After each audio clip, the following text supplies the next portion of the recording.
Banga stew is one of the delicious Nigerian stew made with palm fruit. You enjoy making it. If you are planning to make banga stew, you need to save this recipe because you will like it. So let me quickly show how I made this. I started by washing the palm fruits. This is fresh palm fruit. How fresh the palm fruit is can also contribute to the taste. So I have to wash the palm fruits very well to remove every dirty and then put it inside the pot. Put enough water that can be able to cook it. There's supposed to be enough water so that it won't dry up while cooking. I covered and I started cooking. I cooked the palm fruit for 15 minutes, then bring it out, put it inside mortar, and I have to start pounding. I pound. This one is not the type that you use the blender. Blender cannot do this one. You have to use your hand and pound. So I pound till this level. At this point, I'm okay with the pounding. So I then transferred it into a bowl where I can be able to process it. Then put water that I'll use to process it. Then I have to use my hand, turn it so that I can be able to remove the chaff.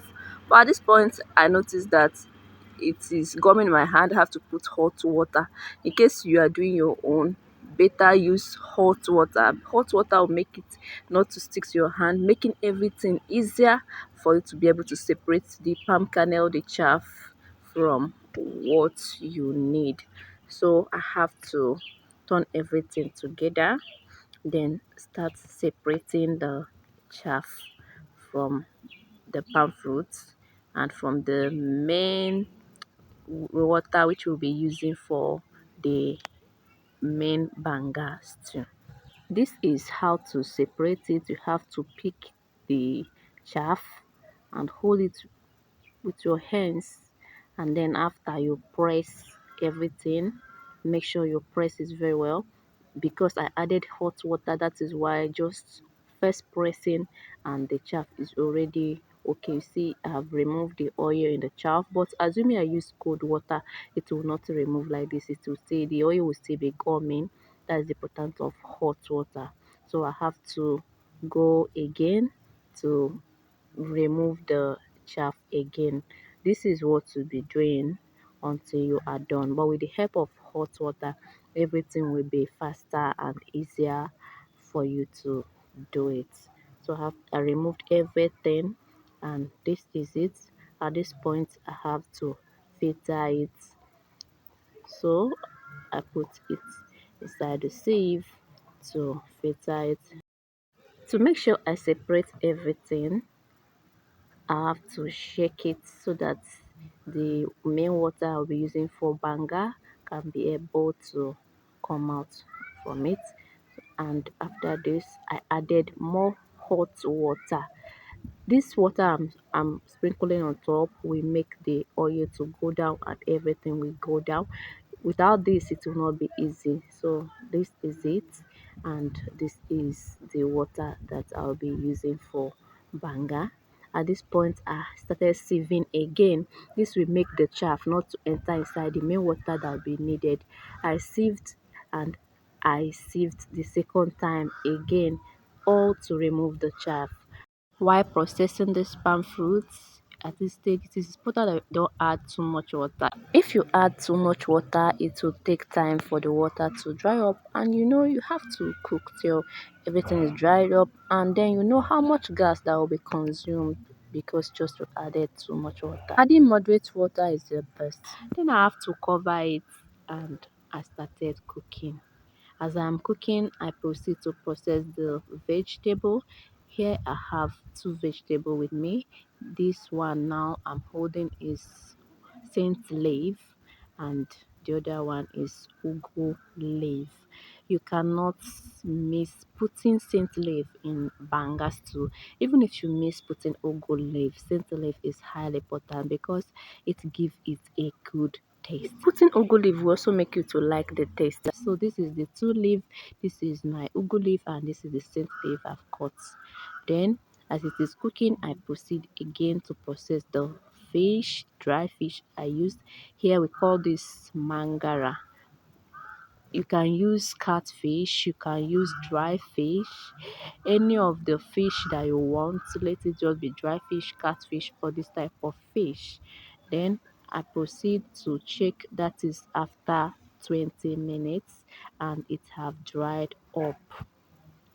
Now at this point, as it is at this level, it is the right time to start adding ingredients.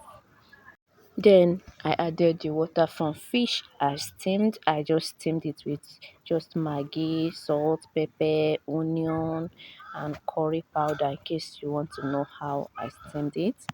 After that, I added more water, just normal water, because the water from my fish is not enough. Then the next I added Maggi. Then I prepared the fish and I added it. That is the mangara, the dry fish. And I turned everything together, covered it, and started cooking. As it is cooking, I went to process and cut the onion that I used. Bangas to actually need enough onion. Then after 1 minute, I went back to check it so that I can add some other ingredients that it is due to add. And I added salt, added more, that is if the need be, depending on the amount you are preparing. Next I added pepper. I used grounded pepper. You can use fresh pepper if you are cooking your own. Then this is bangas to onga. I added it, and then curry powder as well. I added it. After that I added crayfish. As I added crayfish, now it is time for me to add fish. The fish I've already steamed and fried the fish, though I did not show when I fried it, but I fried the fish. So I have to turn everything together and then cover the pot and started cooking again. Now after 1 minute, I went back to check it so that I can still add other remaining ingredients. Then added onion and vegetable follow suit. I added onion and vegetable last because these two doesn't need to be cooked too much. It doesn't need to cook too long. Now it needs to add more water. I added water. That is if you find out that it is too thick. Then after that, I covered the pot, then come back again after 20 seconds to check it. I didn't cook the vegetable too long, just 20 seconds, so that it can still maintain its vegetable nature. If you watched to this extent, I want to say a big thank you. I turned everything together, make sure I turn it very well, and at this point the Nigeria bangers to have cooled down, and this is it. Now it is time to dish out because it is ready. You can now begin to enjoy.